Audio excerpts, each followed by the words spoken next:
어제는 탐욕에 이끌려 사는 자라는 제목으로 말씀을 살펴보았습니다.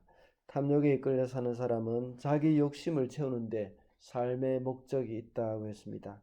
그리고 하나님의 재앙을 피할 수 없으며 모든 것을 잃게 된다고 했습니다.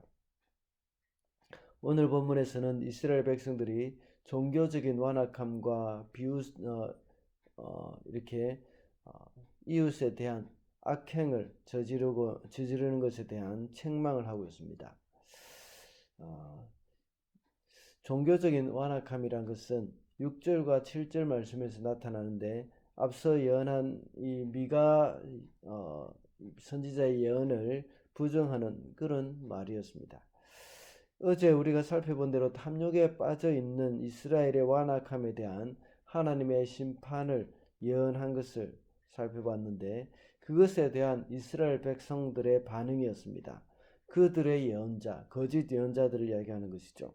그들이 생각하기에는 하나님은 자기들을 심판하는 분이 아니라는 그런 말을 합니다. 그러므로 그런 심판의 예언을 하지 말라고 말을 하는 것입니다. 그러나 하나님께서는 오늘 본문에서도 계속해서 심판을 말씀하시면서 그들의 죄를 먼저 지적하셨습니다. 그리고는 완전히 이 땅에서 내어 쫓아버리시고 다시 이스라엘을 새롭게 하시겠다는 약속을 하셨습니다. 그래서 오늘은 하나님이 이스라엘을 새롭게 하실 때라는 제목으로 말씀을 살펴보도록 하겠습니다.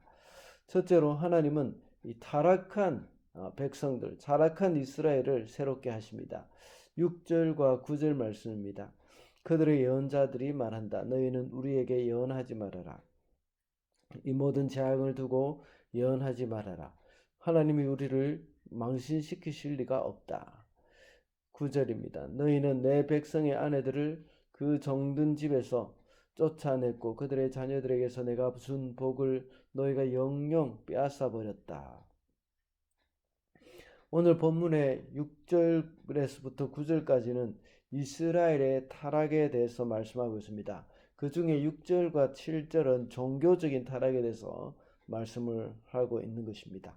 이스라엘 백성들은 미가를 통해서 주시는 하나님의 책망 메시지를 듣기 싫어하는 그런 것을 보게 됩니다. 하나님은 심판하시는 분도 아니시고 책망하시는 분도 아니라는 것입니다. 하나님의 책망을 싫어한다는 것은 그만큼 그들이 교만해져 있다는 증거라고 할 수 있습니다. 보통 자신의 부족함이나 연약함을 아는 사람은 누군가가 야단치면 그것을 잘 받아들입니다. 어린아이들은 주로 그렇습니다. 부모가 야단을 치거나 선생님이 야단을 치면 자신의 행동을 고칩니다. 그러나 조금씩 자라면서 이 사춘기가 되면 부모의 책망을 굉장히 싫어합니다. 그리고 나중에 어른이 되어서 사회적으로 좀 인정을 받는 위치에 있게 되면 누군가가 자신을 책망하게 되면 반발을 하고 오히려 책망하는 사람을 적대시하거나 원수처럼 여깁니다. 왜냐하면 그만큼 마음이 높아져 있기 때문입니다. 그리고 8절부터 9절 말씀은 이웃을 향한 이스라엘 백성들의 악행을 지적하고 있습니다. 그들은 전쟁터에서 고향으로 돌아가는 장정들처럼 이 안심하고 돌아가는 사람들에게 그들의 옷을 벗겨낸다고 말합니다. 소위 이 통행료를 받는다는 겁니다. 통행료를 못 낼 때에 겉옷을 빼앗아 간다는 겁니다. 오늘날은 옷이 그렇게 별로 중요하지가 않습니다. 그러나 영국의 산업혁명 전까지만 해도 옷이 아주 귀했습니다. 특히 이스라엘 지방의 사람들은 이 겉옷이 그냥 하나의 옷 역할만 하는 것이 아니라 밤이 되면 이렇게 누워 잘 때에 이게 이불 역할까지 하는 그런 중요한 것이었습니다. 그런 그들에게 이 옷을 탈취했다는 겁니다. 그리고 또한 그들이 빚을 갚지 못하는 사람들에게 집을 빼앗아 버렸습니다. 그래서 부녀들을 내어 쫓고 그 집을 자기들이 차지하는 겁니다. 이만큼 그들이 그들의 삶이 종교적으로나 사회적으로 타락해 있었다는 것을 말씀하고 있습니다. 그들은 어제도 말씀드렸던 것처럼 하나님을 섬기고 있었습니다. 이 종교적인 의무는 다 했습니다. 하나님 앞에 이 제사도 드리고 11조도 잘 했습니다. 그러나 그들의 삶은 전혀 달랐습니다. 하나님을 두려워하는 사람은 이웃도 사랑해야 합니다. 하나님을 사랑하지 않은 사람은 이 사람도 역시 사랑하지 않고 함부로 대합니다. 이렇게 타락한 이스라엘을 하나님은 새롭게 하기를 원하셨던 겁니다. 둘째로 하나님이 이스라엘을 새롭게 하실 때에 그 땅에서 내어 쫓으십니다. 10절 말씀입니다.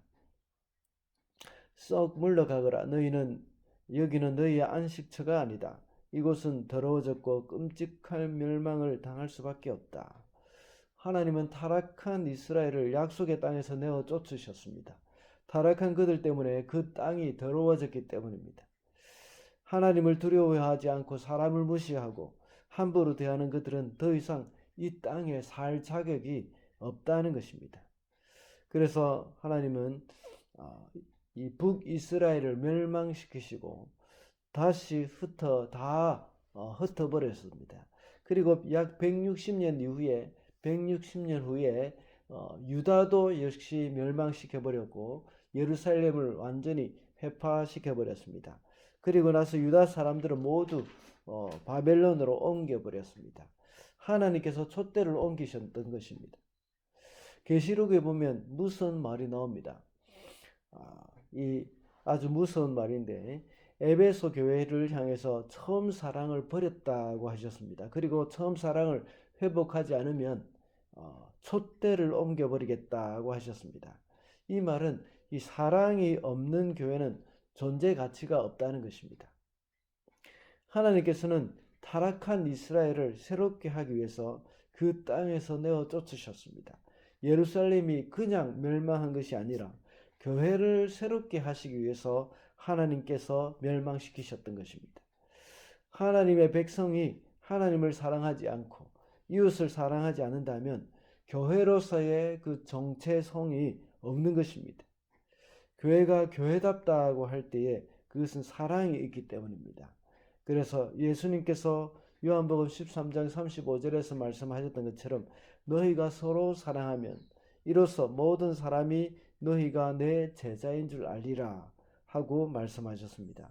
사랑하지 않고 이웃에게 함부로 대하고 하나님을 두려워하지 않을 때에 하나님은 그 땅에서 내어 쫓으신다는 것입니다.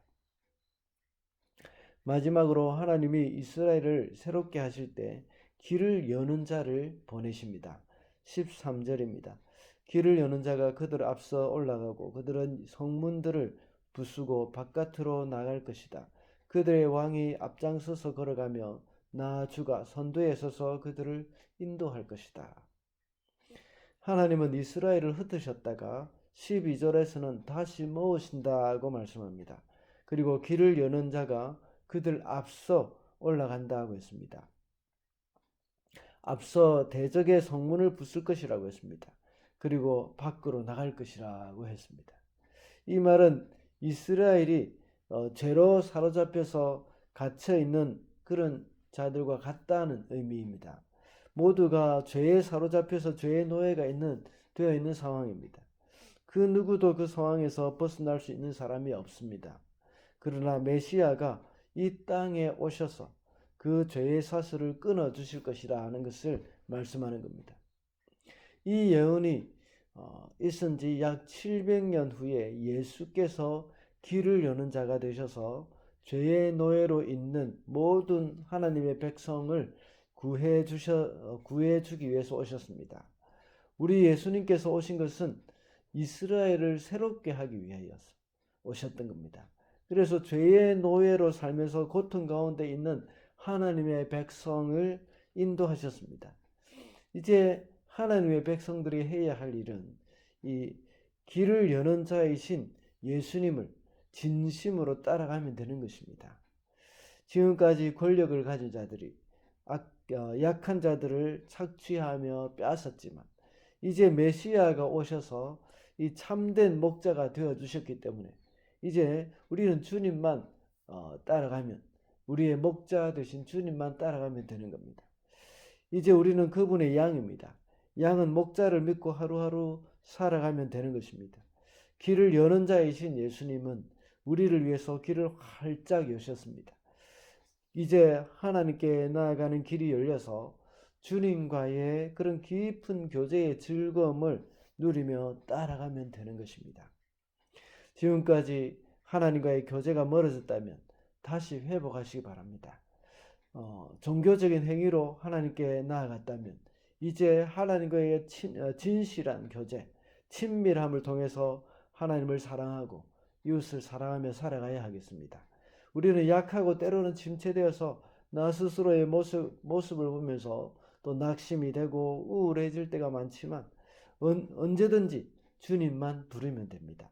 지쳐있고 예민해져 있을 때에 아무것도 하고 싶은 마음이 생기지 않을 때에 이제 우리는 우리의 못난 모습 그대로 그 모습 그대로 가지고 주님 앞에 나아가서 주님을 부를 때 목자 되신 우리 주님이 달려오셔서 우리의 길을 열어주십니다.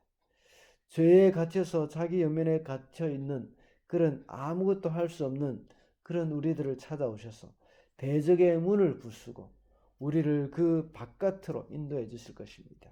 그분이 앞장서 가시면 우리에게 이 승리를 안겨주실 줄 믿습니다. 말씀을 맺겠습니다. 오늘은 하나님이 이스라엘을 새롭게 하실 때라는 제목으로 말씀을 살펴보았습니다. 하나님은 타락한 이스라엘을 새롭게 하시고 또 하나님이 새롭게 하시기 위해서 그 땅에서 내어 쫓으시고 또 길을 여는 자를 보내주셔서 우리를 회복시켜 주신다고 했습니다. 오늘도 하나님의 백성으로서 우리 주님 앞에 있는 모습 그대로 나아가면서 새롭게 힘을 얻어서 살아가는 저와 여러분이 되시기를 바랍니다.